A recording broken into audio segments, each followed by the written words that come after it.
Black men have trauma responses. The challenge is they don't know it. They don't realize that they have trauma.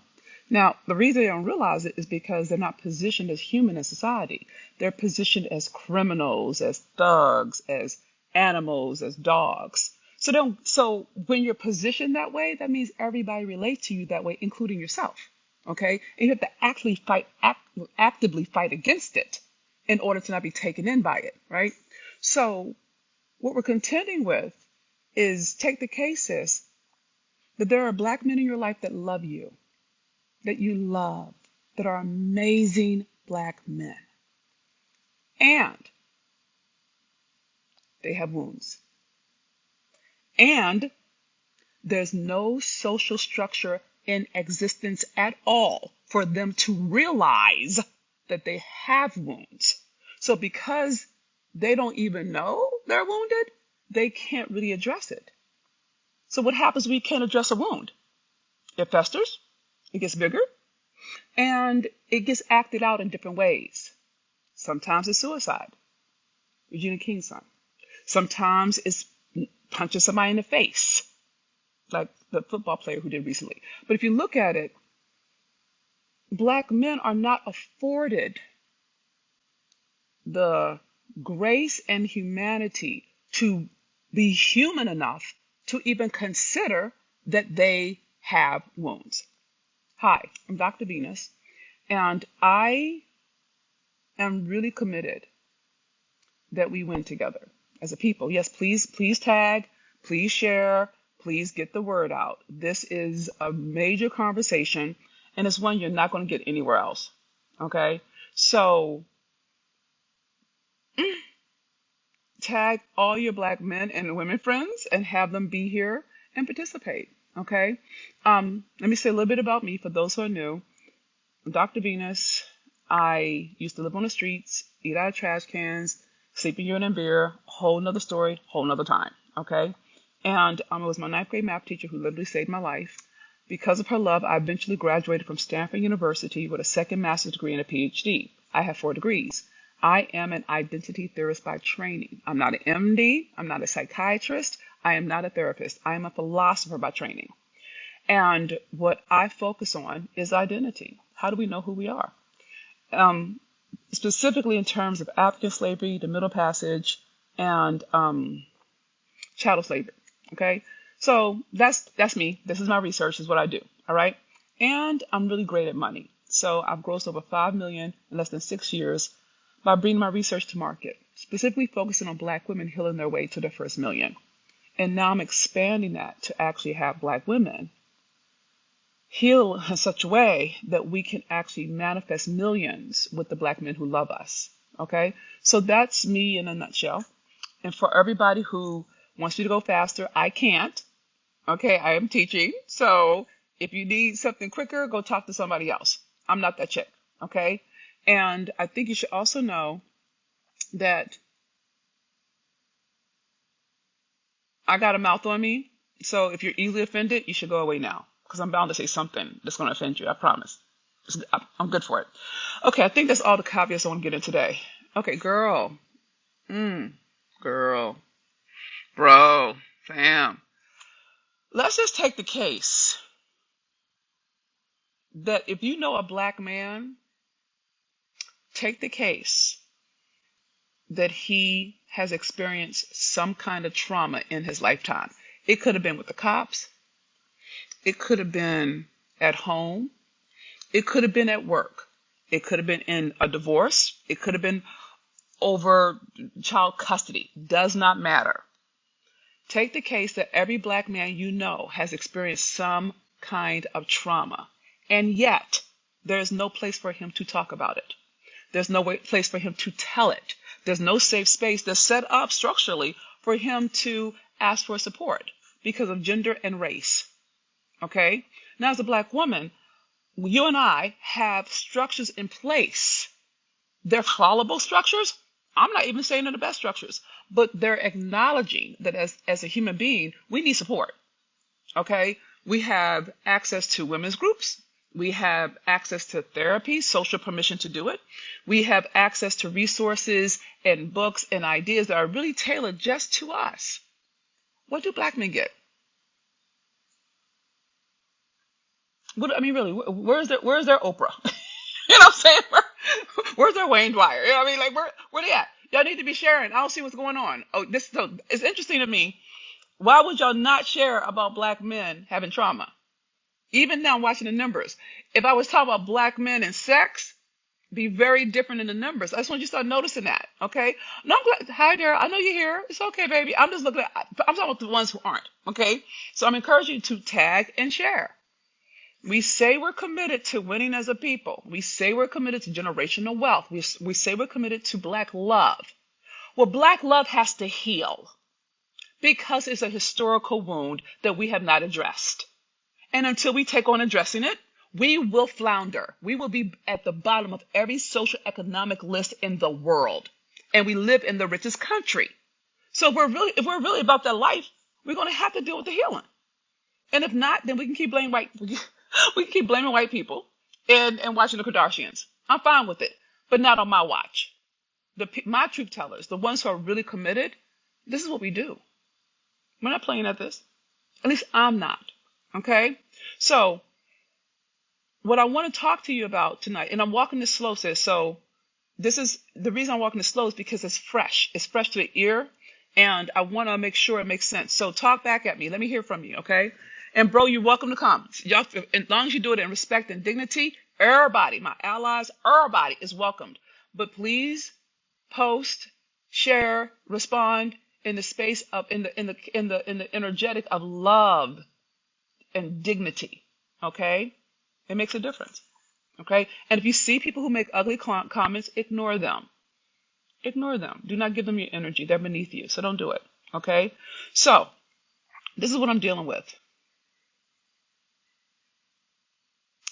Imagine for a moment, pick somebody in your life. Everybody pick somebody. Pick a black man you love. It could be your father, it could be your brother, your cousin, your boo, your bae, your son. Don't really care. Okay? And have you ever noticed that he'll be doing fine? Everything's good. Life is golden. And something will happen. And you don't necessarily know what it is. It could have been the tone. It could have been a word choice. It could have been a sudden move. It could have been a surprise. You don't know what happened. But his reaction is so big.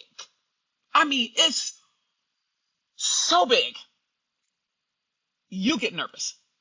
It doesn't even match. His reaction is so big compared to the infraction is ill proportioned. Holler at your girl if you understand what I'm saying. Type in yep. And fellas, if it's you just found you can speak into it. It's all good. There's no judgment here. This is an inclusive environment. Okay, so feel free. It's a safe space. You're safe here. You're safe with me. Okay, I got you. And things I can say the same thing about black women reactions, but I want to really focus on black men and trauma responses. Thank you, Tamir. I appreciate that. So what we don't account for, sis, at least I didn't. Let me talk about me, so I don't have to hear about it. I did not account for the unknown trauma. How can I say this, God? The unknown trauma incidents, tripwires. Okay? So let me say it slow. God help me say this good. So take the case that as a black man in America, because of the history of slavery in North America, chattel slavery, black men have lived inside of a lineage of trauma. Okay? A lineage of trauma directed at them, separate and distinct from that which is directed at us as women by virtue of gender. Okay? And because they have lived at the effect of it, they have learned how to survive it. They survive in different ways. They do. And they survive in ways that society will allow them to because of their gender. Okay? So a black man, the way that he survives is literally by being strong, being quiet, trying to shrink himself so he's not intimidating to white people, okay? Being the smartest person in the room so he doesn't have to explain himself, and he still does, and or just rebelling, going the other direction. You know what? Caution to the wind, Come at me, all right? So literally, wear your pants saggy, don't comb your hair, get facial hair, the whole thing. That is that's a survival strategy. Okay, that's what I would call a present day Nat Turner. You know what I'm saying? So you want to understand. Some black men survive by towing the line and navigating oppressive systems in order to provide for their families. So they have survival strategies where they've navigated being black in America. Okay, hoodies are one of them. Earbuds, wearing earphones is another one. You know what I'm saying? So my point is, because they have survival strategies that have worked to a certain degree, they haven't had permission, social permission. And what I mean by permission, I don't mean like you can do it. I mean like things set up in place that pull for their wellness. They don't know they're wounded. They know they're angry. They know they know things have not been fair. They know that things have not been set up for them. They know that things are against them. They know that. You know what I'm saying? You know what I'm saying? You're welcome, Stan. That's what I do. Okay. So they know something's wrong. They know stuff is off. They know that. You and I know that. We know it for them. Okay. But what they don't know, unless they've been loved, I mean, literally been loved to pieces from incubation to death. Okay. What they don't know is they have trauma responses that undermine everything they love. And they cannot not do them. No more than you and I cannot not do them. Okay. Now, as a black woman, we've been working on ourselves for a minute. We're doing books. We're doing some courses. We got self-help on lock. We've made $1 billion industry out of self-care. You understand? Self-love is our religion. You know what I'm saying? So it's true. Okay. But the point of it is, because we've been at it longer, we can see it faster. Okay. So the black man who loves me, great guy, wonderful man, awesome human being, awesome dad. He and I have had some we call them road bumps, right? And one of the things that he's starting to contend with, and I'm starting to articulate for you, sis, so watch this, is he's starting to become aware of his trauma. Now, he is an extraordinary black man, all right? And he's brilliant. He's brilliant. I mean, like, the brain is ridiculous on this dude, all right? And he's in therapy. He has God bless God. He has a black woman therapist, and he has his therapy. He has a therapy group with black men. Men all over, because that's his men group, right? And so one of the things that's starting to arise as we heal together, the whole thing is healing with him, right? He's healing him, I'm healing me, and we're doing it together, right? What's starting to arise is what I call tripwires. Those are the things that happen that you say or do or don't say or don't do, that when they get crossed, he gets triggered. Look in your own life, sis. Think about it. Think about a time when your man or your brother or your dad or your boss blew up at you. And you're like, where did this come from? Where did this come from? You accidentally stepped on an emotional landmine. Hey, you didn't even know it was there. He didn't know it was there. Okay? And so part of what I want you to understand is this, sis. And I'm going to be fair. I'm going to be doing a live event, a virtual and a live event in May called Healing with Him Luxury Experience. I'll let you know when I know more. Okay? But it's coming because I got to break all this down and I can't get it in a live. I just want to give you something so you can start eating on it. But the thing is this. When a black man loves you and he takes on his healing, what's going to happen first is he's going to say it's you. That you're the one who needs healing and not him. Let me just get your heart right, okay? Because society does not give him permission to even look to see if he has trauma. There's no permission for him to go to therapy. We're building that out now. We're starting to put that stuff in place. So he's going to say it's you. He's going to point the finger at you. Don't take it personal. That's just survival. That is him protecting his sense of self. Has nothing to do with you. Okay? Has everything to do with growing up in a white supremacist oppressive environment where he's on the defensive just because he's a black man. All right? But sometimes something's going to happen when you say something or don't say something or do something or don't do something. Pick your poison, right? And he's going to lose his mind. And you're going to watch him go and you're like, my God, where did all this come from? Okay? I'll talk about that later. But the point I was going to say where it came from, but it comes from history. But the point of it is this. When a black man is triggered, number one, don't tell him he's triggered. Don't do it. It's going to land to him like you're blaming him for something. It really is. So don't tell him he's triggered. It's not helpful. He can't hear that. He has no language around that. That's not how he's been trained up. He's been trained to be strong. Okay? And he's been trained to figure it out himself. And he's been trained to do it alone. And he's been trained to not ask for help. And he's been trained to fake it till he makes it. So don't tell him he's triggered. It won't make any difference. Okay? When he gets triggered, you'll know it by the bigness of the response. That is when you know, okay, this is a trigger. This is not an annoyance. When he goes all the way in or all the way gone, that's a trigger. That's a trigger response. The way you identify a trigger response is the extremity of it. That's what I need you to see. If the infraction is small and he goes and does something big, okay, that is a trauma response. Traumatic incidents require traumatic responses. Okay, I need you to hear that, sis. It's like when a woman has been violated sexually, she has a different kind of response to slight things, like a glance or a touch. You see what I'm saying? That's a trauma reaction that's a trauma response to a traumatic experience that somehow or another you accidentally touched. Okay? And map it on. And so when he goes super duper extra, take the case he's having a trauma response. First thing, don't tell him that. Second thing is don't take it personal. Now, here's the challenge. When you love a black man, it could be your son, it could be your brother, your father, your boo, it could be your boss, it could be your business partner. It doesn't matter. When you love him, you're going to feel like he's attacking you. It is going to feel that way. He may even say your name while he says whatever he says, okay? He's not talking to you.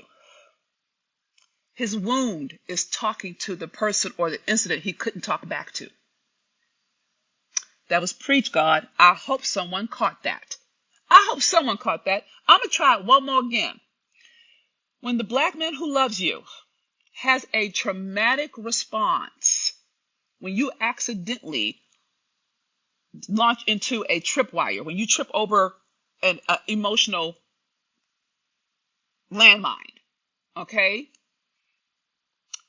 He's going to say some things. He may even say your name. He's not talking to you. He's not even talking. His wound is talking. His wound is talking, not even to you. His wound is talking to the person, the situation, or the incident of the initial breakdown. Do you see what I'm saying? You got to get that. It's hard because it feels like he's coming at me. It's like, or he'll feel like coming at you, right? No. He's talking back to the police officer that put him over on the side of the road. He's speaking back to the judge that gave him a heavy sentence for a minor infraction. He's speaking up to his father who beat him so badly that he couldn't get off the floor. He's not talking to you. He's not talking to you. He's not there. He's not there to talk to you. God, please make this make sense. Is this making sense? Someone let me know. Please keep sharing. Please share. This is a deep conversation. It's the ones we don't have. Okay? Okay, thank you, Nita. Right. It says wound talking. Now, I'm not talking about impact. We're getting to another video. I'm not saying this right. None of that's the point. Right now, I just got to get black women to understand that we're reacting to reactions as if it's a character flaw, not a trauma response. There's a difference. There's a difference. Okay? And so when you realize that he's in a reaction, that he's in a trauma, that he's not with you, he's no longer present, he's back in the past, his amygdala has taken over, okay? Your job in that moment, 2, don't take it personal. But 3, and this is the hardest part, in my opinion. In that moment, when he's caught up, your job is to love him. In that moment, that is when he needs love the most. When he's being awful. when he's being unkind, when he's being unfair, when his tongue feels like a razor cutting your heart out, when he turns his back or stops talking, that's when he needs to love the most. Now, when I say love him, I don't mean coddle him. I don't mean that. I mean grant him the grace of being a wounded human being who's never been defended, who's never been protected,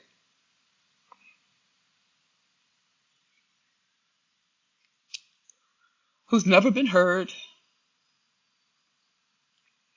who's never been given the benefit of the doubt, who's never had a champion, who's never had an advocate.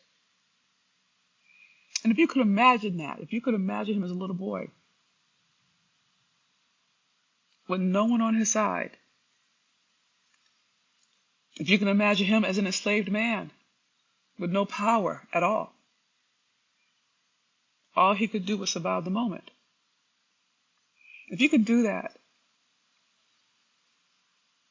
you can grant grace while he has his reaction. Don't engage with it. Don't try to fix it. Don't do anything with it. What I choose to do is I listen. With all of my men, I listen. And what I've learned to do is to do deep breaths. Deep breathing works. And to just let whatever storm he's going through wash over me and not touch me. Because in those moments when the black man who loves me has a trauma response, I remind myself he's not his wounds. His wound is talking. He's not talking. He's not here. He's retreated back into himself. He's not present. He can't be present because if he were here, he wouldn't say that. If he were himself, he wouldn't do that. You see what I'm saying? I remember who I love.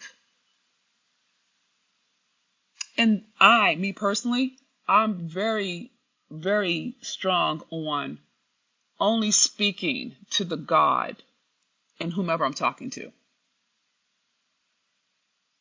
If I feel like he's attacking, and he probably is, because he has been attacked. Y'all need to understand that people don't do anything that has been done to them. Okay? The benefit of loving somebody, in my opinion, is grace. Grace and mercy. Okay? So if you say you love them, this is when it counts. This is where he has no power to stop that tirade, that anger, that ugly. And I'm not talking about abusers. That's a different thing. I'm not talking about them. So please don't mix abusers and narcissists into this. I'm not talking about that. You can do that, but that's not what I'm talking about. And thank you for sharing. I can tell. Thank you for coming, everybody. Welcome, welcome, welcome. I'm talking about the black man who's demonstrated over time that he has your back and he loves you and he's flawed. Okay? So this, I don't have to hear people saying, what about abuse? I'm not talking about abusers. If you're with an abuser, you need to get out, get help, and leave. I'm not talking about abusers. I'm talking about black men. Not every black man is abusers. Okay? Please. We're not who they say we are, sis. So what I'm trying to have you hear is something very, very profound. And if you take it in, it will empower you as a mother of a black boy or a black son. It will empower you as a father of a black boy or a black son. It doesn't have to be romantic. Please don't turn it into romantic. Turn it into black men. Okay? And so what I want you to understand is, remember who he is. Remember who you love. Do not defend yourself. And that takes something, because you're going to feel like he's bossing you around or he's being condescending. He probably is. Don't dance with it. Don't react to it. I don't do that. I either end the action or I'll say, no, thank you. I get real simple with it. I don't give him anything to work with. Okay? So my point is, black men have wounds they don't know. You're the only safe space they have in this world to actually be self-reflective about how they behave and how they respond. When you heal your wounds, you have space for him to actually see his. When he can see it, then he has some power to do something about it. But if he has no space to look, what we're going to have are black men who commit suicide, black men who beat women, black men who punch people in the face. We're going to have all the things we have because there's no other outlet for them. I'm out to catch them before they get to the punch. And the only safe space they have is you. And I mean like really, where are they going to go? Where are they going to go? Where else can they have a moment to be self-reflective and look within to see, like, why did I do that? And if you come at him hard, then he's going to get defensive, which is normal, right? But he won't be safe. So what happens the second time, right? What happens the third time? What happens the fourth time? If he doesn't have a safe space, you can count on him losing his temper with somebody at the wrong moment. You can count on him to hurt himself. And the way that black men hurt themselves, alcohol, gambling, drugs, affairs, violence, stealing. I mean, there's a whole lot of it. You see what I'm saying? So what I want you to understand is, if you love him, and it's not for everybody. This is only for the black women who say they love him, all right? Because you could only do this if you love somebody. And fellas, you can map this onto black women. It's a little different for us, but it's the same principle, okay? The point is, if you love him, if you really love him, okay, he's got to have a safe space to say it wrong. He's got to have a safe space to say it ugly. He's got to have a safe space to express with no condemnation. Do you see what I'm saying? You and I need it. Why would he not need that? As a human being with feelings and emotions, how come he wouldn't need a safe space to vent?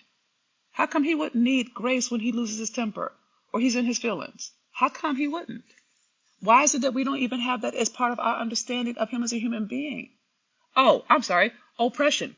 My bad. Oppression. We've been oppressed. You and I as black women have been oppressed, and we've been focusing on surviving oppression, which is appropriate and good. I'm here for it.